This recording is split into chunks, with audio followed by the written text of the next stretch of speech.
Well, hi everybody, and welcome to a very special Hollywood Friday. It's November 11th, 2011. I'm your host, Kevin Koretsky, and this is The Kevin Koretsky Show. Before we start, how could I start this show without this song?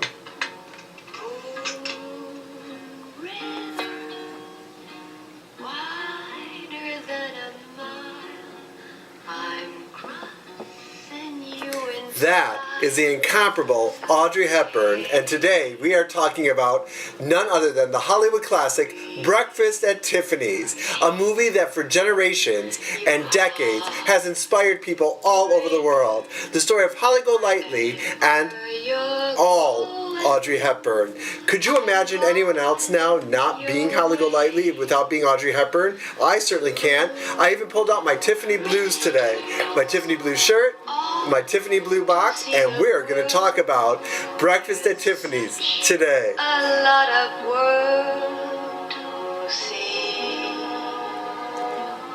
That song, of course, was Moon River. And in that line, "There's such a lot of world to see," inspired me for many years. Moon River was really not going to be in the finished product of Paramount's 1961 feature film Breakfast at Tiffany's. As a matter of fact, Holly Golightly might not have been played by Audrey Hepburn had Marilyn Monroe accepted the role. Could you imagine Marilyn Monroe in Breakfast at Tiffany's? So on Hollywood Fridays, we're going to start discussing other movies, TV shows, music, and I got a ton of emails about this. It was all inspired by reading this book, Fifth Avenue, 5 a.m., Audrey Hepburn, Breakfast at Tiffany's, and the Dawn of Modern Woman. If you haven't read this or you see it, pick it up. It is a great read. It is all about the making of Breakfast at Tiffany's, and what's interesting is how it's inspired so many people. I got a lot of emails, and I want to pick out some of my favorites. And I'm going to talk about some quotes, and let's talk a little bit about the Breakfast at Tiffany's based on Truman Capote's 1958 novella, which was actually printed before in book form. It was actually printed in Esquire magazine. So they wanted Marilyn Monroe to play Holly Golightly. And the thing is, the intention behind this show wasn't just the movie itself, which is great enough, but it was really about why do people connect with Holly Golightly all these years later, 50 years later, 50th anniversary. This book is the 50th anniversary companion. And the reason is, she was searching for her place in the world. She was searching for a place like Tiffany's to make her feel complete. And the truth is, aren't we all searching for that place? I know I certainly am. And what I'm proud to say is I found it, just like many of my viewers. So let's start with this. My favorite quote of the movie. My favorite quote of the movie, and how I knew I had to have this book, the 50th Anniversary Companion, was right here on the back with, of course, that impression of Audrey Hepburn. That is classic right there. It was the quote right on the back, and it spoke to me, and nothing happens by coincidence. My favorite quote of the movie is, "If I could find a real life place that made me feel like Tiffany's, then I'd buy some furniture and give the cat a name." It inspired me to find my real life Tiffany's, and I have in my life. I found a place where in my career and my home life, I can feel safe, secure, and know that nothing bad could ever happen to me in a place like Tiffany's. I have my own Tiffany. I've made my own world. Some other quotes I got were from Jerry in New York City. Thanks for watching, Jerry, and thank you, New York City. His favorite line was, and it's one of mine, I did it last week in the promo for it, but I gotta say it again, and I love how she says it in the movie. "I'm crazy about Tiffany's."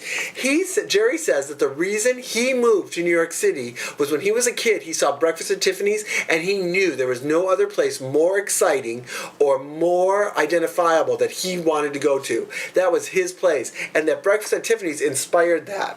You know, before Sex and the City used New York as really the fifth character, Breakfast at Tiffany's did that. It was one of the really first movies to be really shot in New York City at Tiffany's, Fifth Avenue, really the first place to do that. So it really made New York a central character in Breakfast at Tiffany's. Jennifer in Chicago wrote, "I moved from a small town in Kentucky to live in a big city like Holly. I even worked at Tiffany's in Chicago on the Miracle Mile for many years. I just had to do it. I had to live my life and see where it would take me. I was so inspired by Breakfast at Tiffany's, I wanted to be just like Holly. As a matter of fact, I have my little black dress, always." We're going to talk about the little black dress in just a minute. She says, by the way, Jennifer, thanks for watching, and thank you, Chicago, for watching. She says, her favorite quote in the movie was, "Don't you just love the proud look of it? And Paul, the other character, who's played by George Peppard, says, "Of what?" And of course, Holly Golightly says, "Tiffany's, of course." She said that was her favorite part of the movie, that Tiffany's was so central in that. As a matter of fact, people still go to Tiffany's just because of the movie, because it's become so synonymous with the Audrey Hepburn classic. I did. Hey, when I went to New York, and I'll tell you that story in just a minute, I had to have breakfast at Tiffany's. Tony in Las Vegas wrote, "It made me believe that anything is possible. Breakfast at Tiffany's was about just go and do it. I never tried it before, so I'm going to try it now." His favorite quote is when Holly's character is drunk, and she says to George Peppard's character, "It should take you 4 minutes from here to that door. I'll give you 2. He loves that. I love that line too, Tony. And Tony, thanks for watching. As a matter of fact, we'll be in Las Vegas January. We go every year for the Miss America pageant. We'll be in Las Vegas. So if you have a chance, come see the Kevin Koretsky Show. We'll be filming throughout the week there. Breakfast at Tiffany's, I believe, has sustained because each one of us has a little bit of Holly in us. Holly was a dreamer. Holly was somebody who knew there was so much to see and do. And that was the crux of the movie, was that she needed to find her place. And I know that growing up, I always felt that I knew there was a place for me, that I would fit in and be a part of the world. And I knew that I wanted to see the world. I didn't just want to stay in my own little place. And that's the feedback I got from a lot of viewers, was the impression that Holly Golightly really went out there and did it. So it's been 50 years. It still has an impact, Breakfast at Tiffany's. First of all, the little black dress that Jennifer mentioned from Chicago, it became so synonymous. It was designed by Hubert D. Da Vinci, who is also synonymous with Audrey Hepburn. It is amazing that the little black dress has still found a home. And the reason it's so popular is you can accessorize a little black dress with anything. In the movie, she goes from wearing a big hat with it to a little hat to different jewelry. It still has an impact. As a matter of fact, the Audrey Hepburn style in Breakfast at Tiffany's has a huge impact. Also, Audrey's style, it's amazing that her image is still on calendars, books, bags. I was just in Bangkok last week, and what was amazing to me where they had a whole rack of Holly Golightly's character on bags, like of Audrey's face as Holly Golightly on a ton of bags. And if that doesn't have a lasting impact, I'll tell you what, I don't know what does. It was right up there with Elvis and Marilyn Monroe, some icons of our generation. Moon River, the song we started with, it is in the American consciousness. It can't take you except to that place. The song was not about to be used, actually. Matter of fact, they wanted to cut it because they weren't sure of Audrey's voice, how it was going to go over. I'm so happy they did.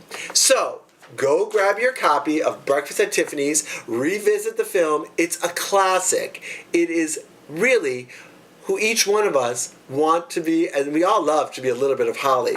The other thing is I was going to tell you about my Tiffany experience. I was in New York many years ago, and of course I went to Tiffany's, and I was at a place in my life where I felt that safety and security. And so I went in and I bought their official Atlas ring. And this ring symbolizes to me that anything is possible. Whenever I feel that I can't accomplish something, or something's too difficult, or I don't want to do something, I remember this, that anything is possible. You can do anything for yourself. And that's what Breakfast at Tiffany means to me. So, if you have a Breakfast at Tiffany's fan, Audrey Hepburn fan, this book, Breakfast at Tiffany's, a 50th year official companion, a great holiday gift.